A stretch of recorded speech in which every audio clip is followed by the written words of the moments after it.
preletora, a Ruth Maria. Glória a Deus, aleluia. Eu convido a irmã Márcia para estar orando pela vida da nossa preletora.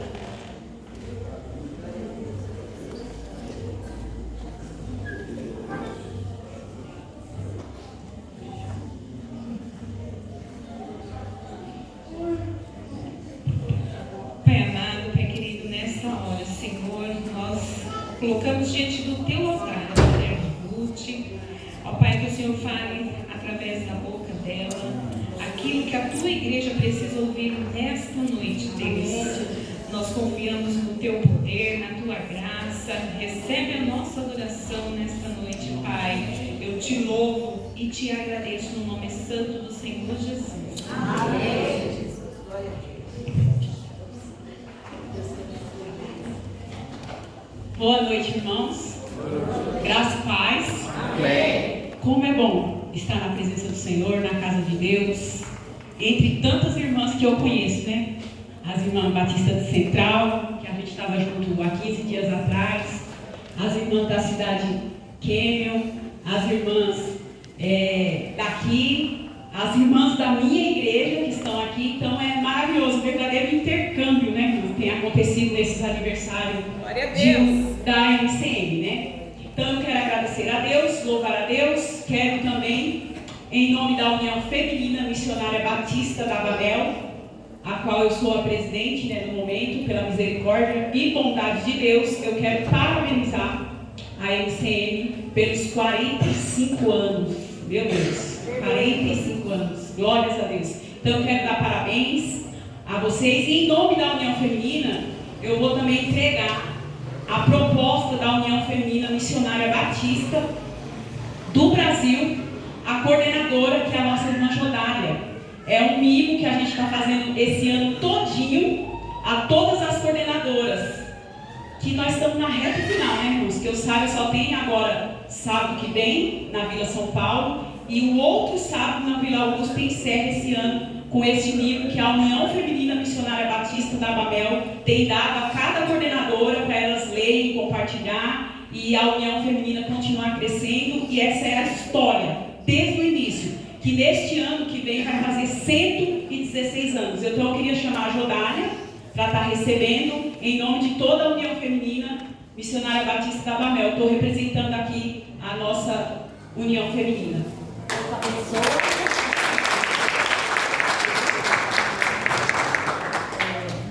Eu tenho certeza que isso aqui vai ser muito útil, vai ser uma bênção na minha vida, não só na minha, que eu vou compartilhar com todas as irmãs da nossa igreja. Que Deus abençoe, viu? Amém. Glória a Deus. Amém, irmão? Feito isso, que eu estou fazendo em nome da União Feminina, agora eu vou estar entrando no momento da palavra. Eu sei que a hora já está avançada, mas nós, como batistas que somos, né, irmãos, nós não podemos abrir mão da palavra de Deus, né? Amém. Então eu queria que você abrisse aí, já no tema, e já quero dizer para vocês que não foi fácil preparar essa ministração, porque já é a quarta vez, somente nesse ano, que eu estou ministrando nesse tema. Sabe por quê? Que é a quarta vez que só eu, entre outros irmãos que eu já vim ministrando tudo esse ano, porque esse é o tema anual dos batistas, é o tema anual dos batistas desse ano. Do ano que vem já saiu, do ano que vem de 2024, o tema anual dos batistas do ano que vem vai ser Vivendo o Verdadeiro Amor. Então as MCM, as igrejas, elas pegam o tema anual e vão, e aí quem prega tem que ir se desdobrando, né? Então foi um desafio muito grande. E vamos aqui entrar, irmãos, no tema. Então é 2 Timóteo 2. Que bênção, né, irmãos? Ver toda a igreja unida, as crianças, os jovens, os homens, né? Tudo junto, louvando a Deus, confraternizando nessa noite, né, de celebração. 2 Timóteo 2,15. Aí os irmãos ficam com a Bíblia aberta, que eu vou ministrando, e conforme eu for ministrando, a gente vai lendo para ganhar tempo, tá, irmãos? O texto base, vamos ler só o texto base, né? Que é que já foi lido. Não vamos ler não, irmão, que já foi lido. Então vamos lá. O texto básico nós lemos todos juntos. O tema é Declarando a Verdade que Liberta, que foi escolhido por vocês, né? E a gente precisa entender o contexto para entender o que Paulo estava querendo dizer a Timóteo. O objetivo dessa epístola era impedir o declínio da igreja da época. Timóteo era um jovem, novo, e ele era o líder da igreja de Éfeso. E Paulo já sabia que ia morrer. Paulo estava preso em Roma, na sua segunda prisão. Ele sabia que dali ele ia para a eternidade e ele estava preocupado. A igreja de Éfeso era uma igreja boa, uma igreja forte, mas estava surgindo muitas heresias. Então Paulo prepara o seu discípulo e começa a recomendar. Então ele escreve essas duas cartas, e essa última é a última mesmo da vida dele, e para alguém muito especial que ele considera. Ele fala: meu verdadeiro filho, meu amado filho. Então essa carta tem um toque todo especial de Paulo para com Timóteo, mas é uma carta que serve para nós também. Apesar de ele estar falando para Timóteo, orientando Timóteo como ele deve proceder dentro da igreja, como que ele deve dirigir, conduzir, para que as heresias não adentrassem na igreja, ele fala: você vai ter que prezar pela verdade. E aí nós vamos entender como que um verdadeiro cristão, sendo ele obreiro, reconhecido, ordenado ou não, tem que proceder até os dias de hoje para que heresias e coisas erradas adentrem dentro da igreja. Então essa era a ideia. E Paulo escreve num momento muito difícil, e ele está se despedindo. É um momento muito complicado para ele. E eu estou aqui, irmãos, resumindo o máximo possível por causa do horário. E o que acontece? Nós vamos entrar já aqui no conteúdo da palavra, né? Ele fala assim, ó, nós sabemos, irmão, a gente pode pensar assim: poxa vida, mas faz tanto tempo, né? Mas nós estamos convivendo hoje, na nossa realidade, com a negação da existência da verdade absoluta. Hoje nós convivemos de modo terrível, irmão, com aquela ideia de relativismo. E o que é o relativismo? Cada um tem a sua verdade. Eu tenho a minha, você tem a sua. O importante é cada um respeitar o seu. Mas isso, irmãos, à luz da Bíblia, não existe. Que o mundo adapte a verdade aos desejos de cada um é de se esperar, mas não a igreja. E é isso que Paulo está preocupado. A igreja não pode relativizar a verdade. A verdade é cristalina, pura e absoluta. Quando olhamos para a Bíblia, não encontramos relativismo. Ah, você tem a sua verdade, eu tenho a minha, o importante é se respeitar. Não há meios termos ou adequações. O que encontramos é a verdade revelada de Deus, ao qual deve ser exposta com fidelidade, para que o mundo conheça que vive em pecado e precisa se render e proclamar a verdade. Nós precisamos proclamar a verdade que liberta, pela fé ao Senhor Jesus, para encontrar salvação. Se nós não falarmos a verdade, irmãos, e começar a relativizar tudo, o mundo não vai entender que ele está em pecado, caminhando a passos largos para a perdição. Então é um dever meu e você de proclamar a verdade que liberta. A igreja deve sustentar que existe a verdade diante do relativismo, pois nós já conhecemos a verdade e ela já nos libertou. Como diz a Bíblia: conhecereis a verdade e a verdade vos libertará. Então Paulo fala assim: você, Timóteo, não entre por esse caminho não facilite as coisas, não adeque, não existe meio termo. E aí ele começa a falar como ele deve proceder. Como? Aí no versículo 2, capítulo 2, versículo 15. Fica com a Bíblia aberta, irmão, que eu vou tentar ser o mais breve possível. Aí ele começa no versículo o tema. Como? Diligência. Essa parte que fala assim, ó: procura apresentar-te a Deus aprovado. Em algumas Bíblias nós vemos que fala, como é o texto, a linguagem de vocês, fala que faça todo o possível. Faça o todo o possível. Isso quer dizer o quê? Diligência. Demanda o quê? Esforço. Você vai ter que empregar esforço, tempo, energia, dinheiro, porque vai ter custo, vai ter gasto. Então você tem que procurar com toda a diligência aprovar-se diante de Deus. Então a primeira coisa para você conseguir prezar pela verdade, falar a verdade, defender a verdade e não negociar a verdade, não relativizar a verdade da palavra de Deus, porque ela é absoluta. E a Bíblia diz que nós não podemos acrescentar nem um tio, nem tirar um tio, que o Senhor vai prestar conta. Nós vamos ter que prestar conta. Então o negócio é sério. E foi justamente o tema que a Convenção Batista escolheu para este ano que nós estamos terminando. Então a primeira coisa é diligência. Procura apresentar-se, esforça, vai demandar tempo, inteligência, todo tipo, uma entrega constante e busca para aprender. E a segunda, com a aprovação de Deus. Não é procurar ser aprovado pelo povo, irmãos. Senão nós estamos perdendo já. Nós já estamos negociando os valores da Santa Sagrada Escritura. Então a aprovação é a Deus, de Deus. Manter-se fiel a Deus. Para isso, não foque nos resultados. Se você, irmão, tudo que você for fazer, irmãos, você ficar pensando no resultado, você vai começar a negociar. Sabe aquilo que você faz, o que dá certo? Mas com Deus não existe isso. Para Deus tem que fazer o certo, independente se vai dar certo. Você tem que continuar fazendo o certo. É como a Bíblia manda. Porque se você focar nos resultados, você vai falar, eu fiz o certo, mas não deu certo. Eu fiz o certo, mas o povo não gostou. Eu fiz o certo, mas o povo não veio. Eu fiz o certo, mas não deu certo. Então você tem que continuar fazendo o certo e não ficar focado no resultado. O resultado, irmãos, compete a Deus. Lembra que Paulo falou? Paulo plantou, Apolo regou, mas quem dá o crescimento é Deus. Então não foque nos resultados. Moisés, quando ele tirou o povo da terra do Egito, o povo tinha visto o mar vermelho se abrir. Aquela maravilha, aquele milagre. Quando ele chega em outro lugar que não tem água, eles querem apedrejar Moisés.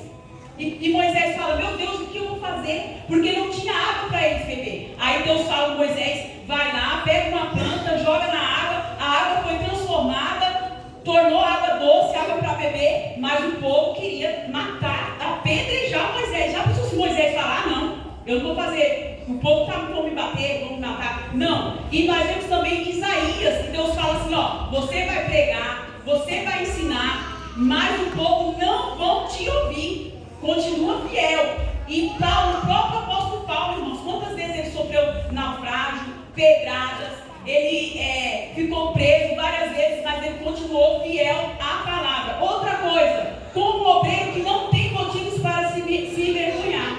E como que é um obreiro que não tem motivos para se envergonhar? Está aqui, irmãos, como que é a vida de um obreiro? Ele é como um soldado que não se envolve com as coisas dessa vida. Fala assim, no versículo 3 e 4, vocês podem ler aí, 2 Timóteo 3 e 4, ele fala assim, Paulo falando para Timóteo, suporte comigo os sofrimentos como um bom soldado de Jesus Cristo.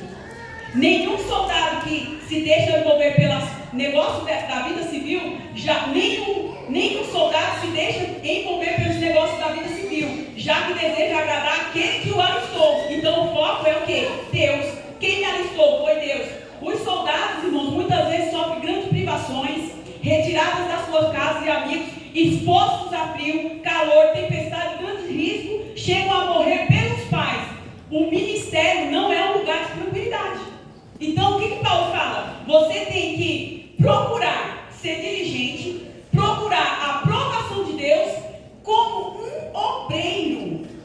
E aí ele começa a falar das qualidades de um obreiro. A outra qualidade é atleta. Ele ilustra como que deve ser um obreiro. Como um soldado. Agora ele coloca outra ilustração. Como um atleta. Para ele poder saber como que ele deveria se comportar. Aí no versículo 5, pode ver aí, versículo 5. Semelhantemente, nenhum atleta é coroado como vencedor se não competir de acordo com as regras. Ou seja, correr, jogar legalmente ou de forma legítima e perseguir o percurso da maneira e medida em que a lei exige. Ou seja, perseverança, não pode parar, tem que ir até o fim. E qual é a outra ilustração que ele usa? Agricultor. Soldado, atleta, agricultor. No versículo 6, irmãos, aí o lavrador que trabalha atualmente deve ser o primeiro a participar dos frutos da colheita. Ele é o primeiro a trabalhar. O trabalho precede a recompensa. Tem que trabalhar, irmãos. Não tem como você querer a aprovação de Deus se você não trabalha. Aí ele continua, requer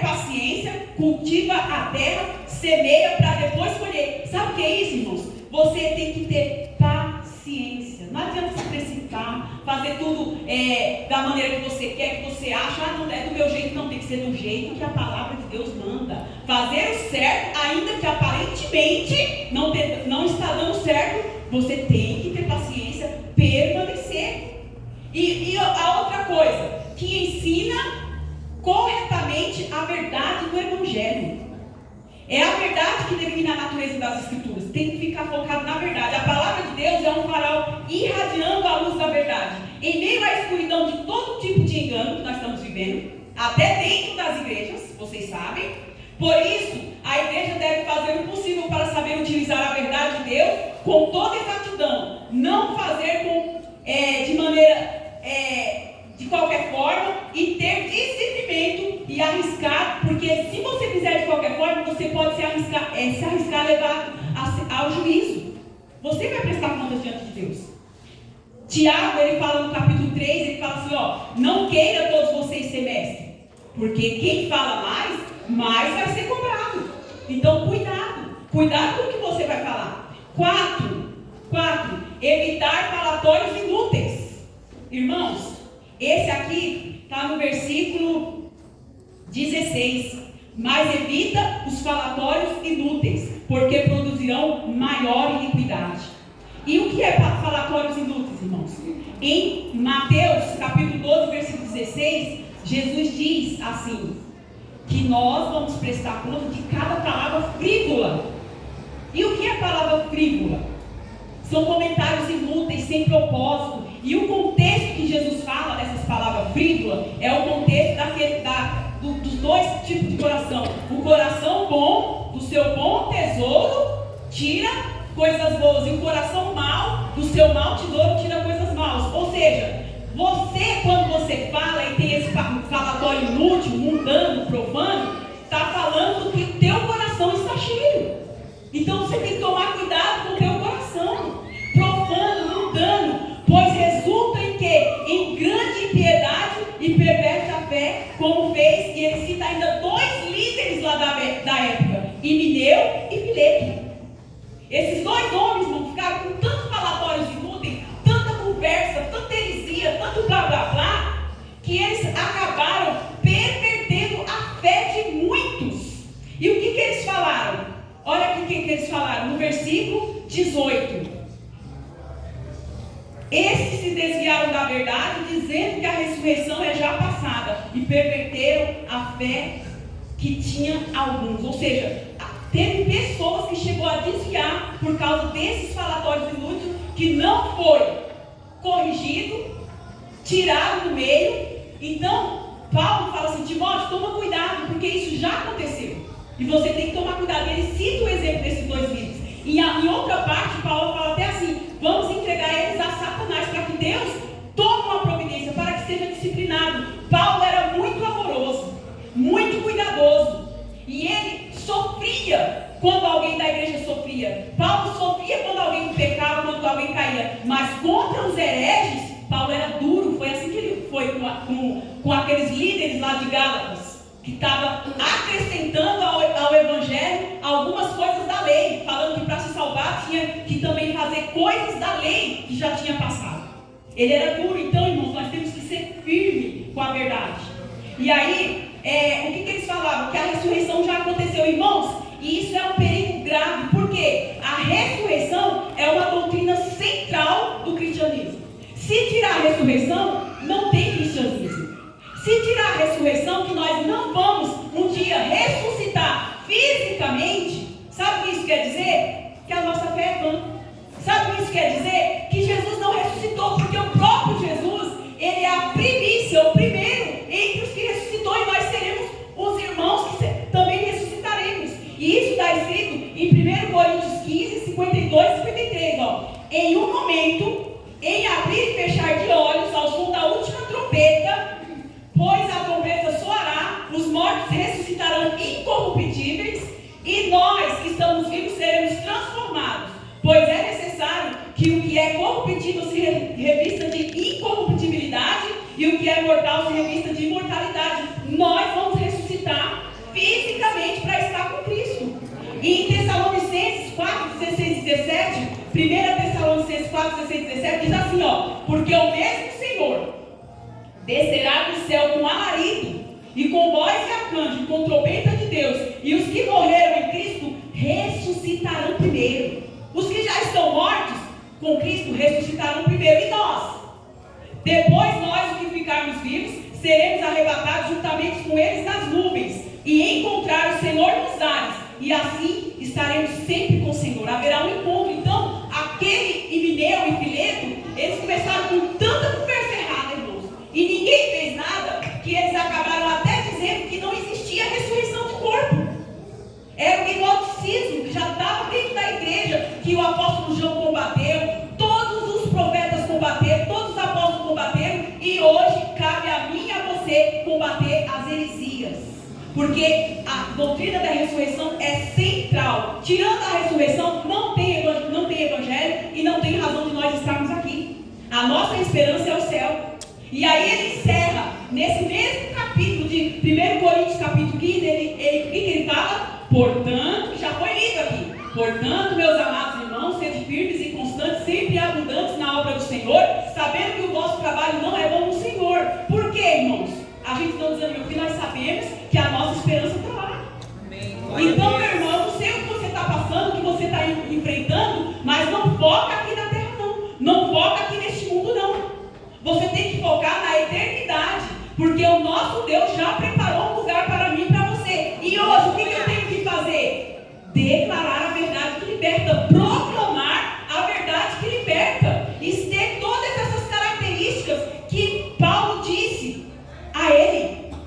Palavras e ele fala assim: essas palavras se alastram como gangrena. Como gangrena, irmãos. Vocês sabem o que é isso? Gangrena, os mais antigos sabem, né? Essas palavras, sabe? Fala, o outro fala coisas inúteis, frívolas, sem propósito.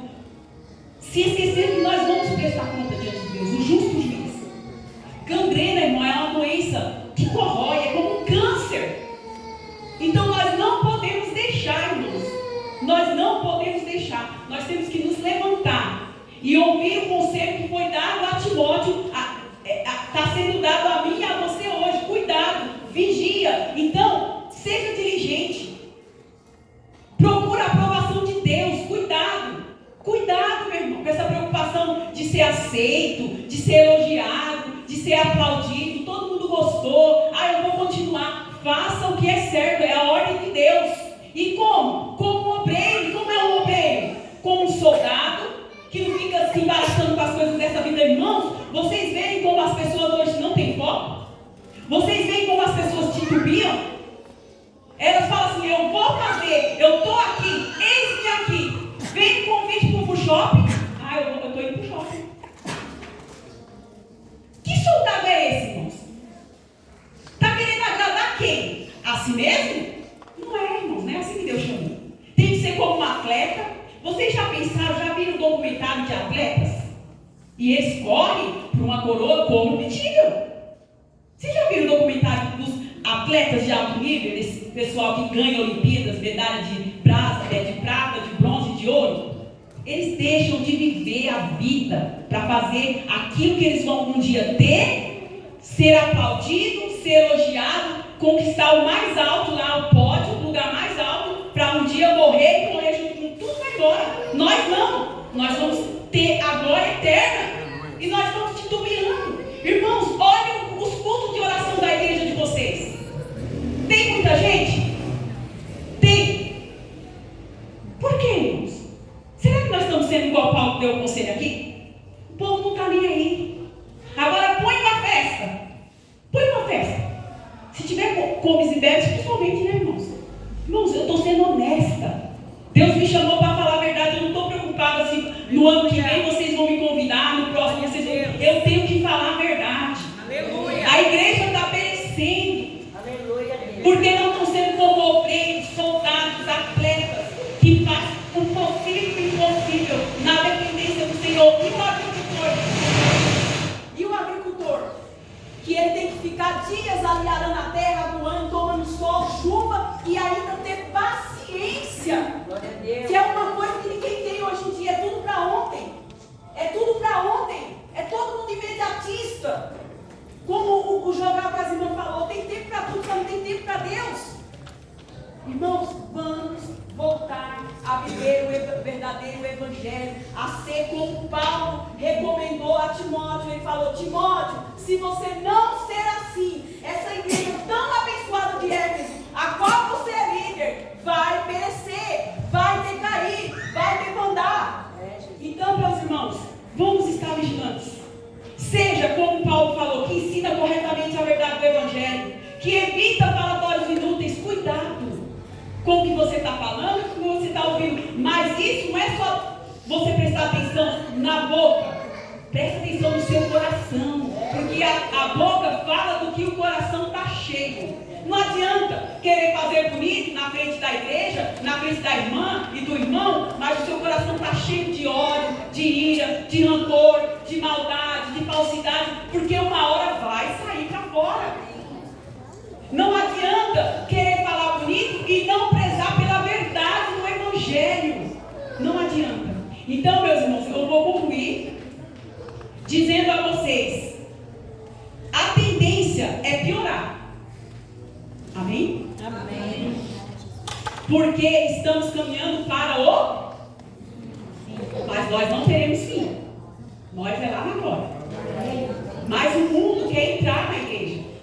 E às vezes a igreja copia mais o mundo do que o mundo olha para nós e vê alguma coisa interessante. Entendeu? Se contextualizar, bem. Se adaptar à realidade, bom. Mas não trazer as coisas do mundo para dentro da igreja. Aí, continuando aqui, eu estou concluindo, irmãos. Mas a igreja tem que proclamar a verdade que liberta, tem que continuar firme, irmãos. Mas se eu demorar, olha o que Paulo escreveu a Timóteo na primeira carta, já na primeira, 1 Timóteo 3,15, olha o que Paulo escreveu para Timóteo. Mas se eu demorar, esta carta, a primeira, vai me dizer como devemos agir na família de Deus, que é a igreja do Deus vivo. A igreja não tem dono não, irmãos. Você pode ser o líder, você pode ser da diretoria, o presidente, o vice-presidente, a presidente, a coordenadora. A igreja é de quem?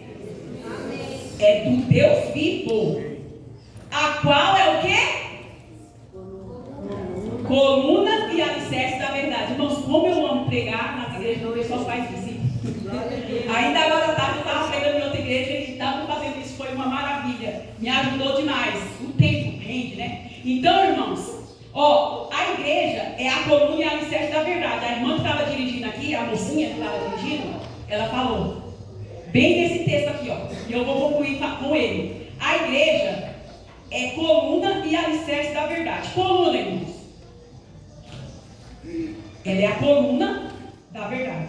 Ela sustenta a verdade, ela defende a verdade, ela fala a verdade, mas ela também é a base da verdade. É a coluna. Para a coluna ficar em algum lugar, ela não tem a base? Então a igreja é a coluna e a base da verdade. A igreja é o fundamento da verdade e nada pode destruir a igreja. Ela permanece para sempre contra qualquer heresia. Por causa de quem? De mim e de você, que resolveu ser diligente, procurar a aprovação somente de Deus, procurar ser como um obreiro, um soldado, um atleta, por causa disso. A palavra de Deus diz que as portas do inferno não podem prevalecer contra a igreja. Então, não tenha medo. Não tenha medo. Mas estão me criticando, estão me batendo, estão me falando isso, estão falando aquilo, porque eu falei a verdade. Tudo bem, irmãos, a verdade tem que ser dita com amor, mas permaneça, porque foi para isso que Deus nos chamou. A igreja é a coluna e o fundamento da verdade. E a igreja não é de homem nenhum, é de tudo Deus vivo. É a família de Deus. Aleluia. Neste fundamento, o que está escrito neste fundamento? Deixa o versículo aí, 1 Timóteo 3,15. O que está escrito neste fundamento? O próximo versículo, por gentileza.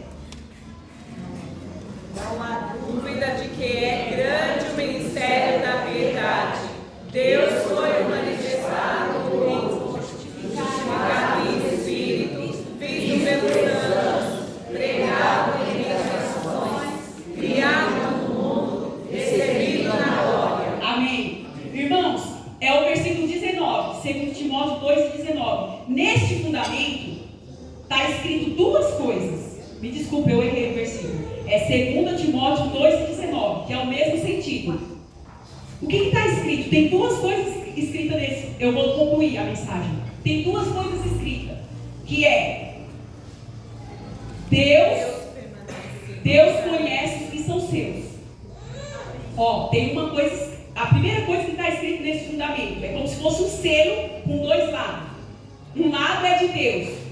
Deus conhece os que são seus. Então não precisa se preocupar. Deus te conhece. Isso é bom? Maravilhoso, mas também é assustador. Você não consegue enganar Deus. A Bíblia diz lá em Apocalipse que os olhos de Deus estão como chama de fogo. Sabe o que isso quer dizer? Que Deus está vendo tudo. Até as tuas intenções e as tuas motivações. Cuidado, às vezes está tudo muito lindo, mas Deus está vendo a tua motivação que não é boa, não é santa. Que não exalta o Senhor, não é para a glória dele. Cuidado, está lindo, ações maravilhosas, mas e a intenção e a motivação? Então Deus é o dono da igreja e Ele está no meio dela. Amém. E está escrito assim: eu conheço os meus. Aleluia. Eu conheço os meus. Glória a Deus por isso. Mas tem outra coisa escrita. O que está escrito lá? Toda pessoa que diz que pertence a Deus deve se fazer o quê? Se afastar da iniquidade. Nesse fundamento que é a igreja, Deus selou. E está escrito essas duas coisas. Eu conheço a minha igreja, eu conheço os meus.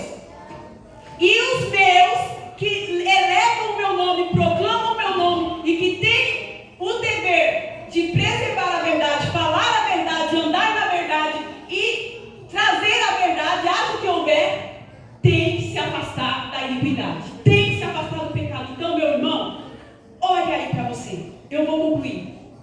Igreja do Senhor, eu vou concluir. Olhe para você, você tem se afastado do pecado?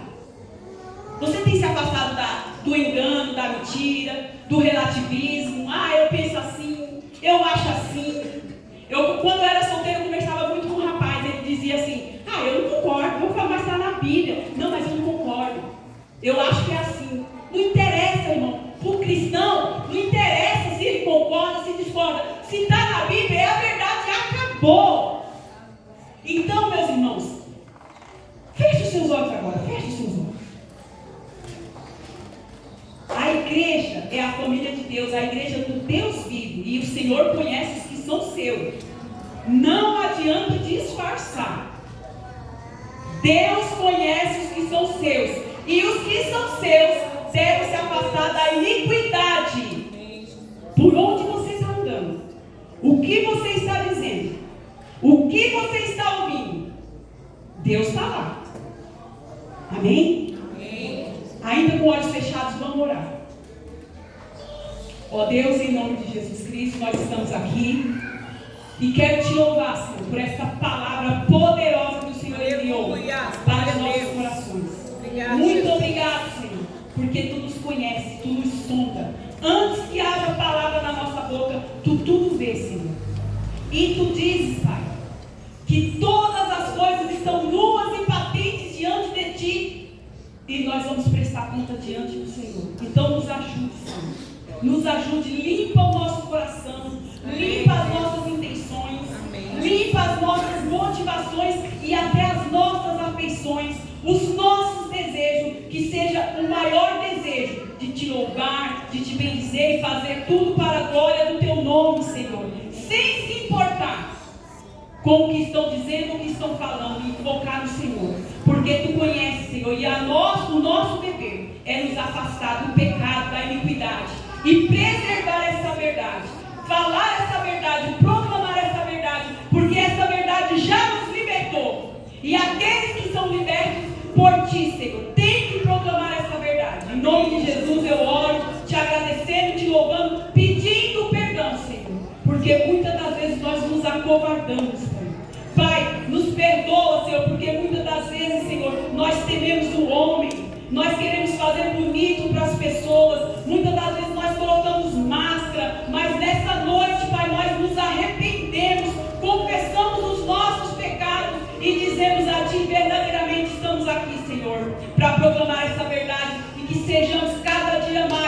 Senhor, fiéis a elas, fiéis a Ti, Senhor, como o Teu servo, Jesus. Timóteo, que nós possamos procurar fazer tudo o possível para andar na verdade e viver a verdade, em nome de Jesus. Tenha misericórdia de nós, Pai, tenha misericórdia da Tua igreja, fica conosco, e assim que eu oro, te agradecendo, te louvando e te bendizendo. Amém.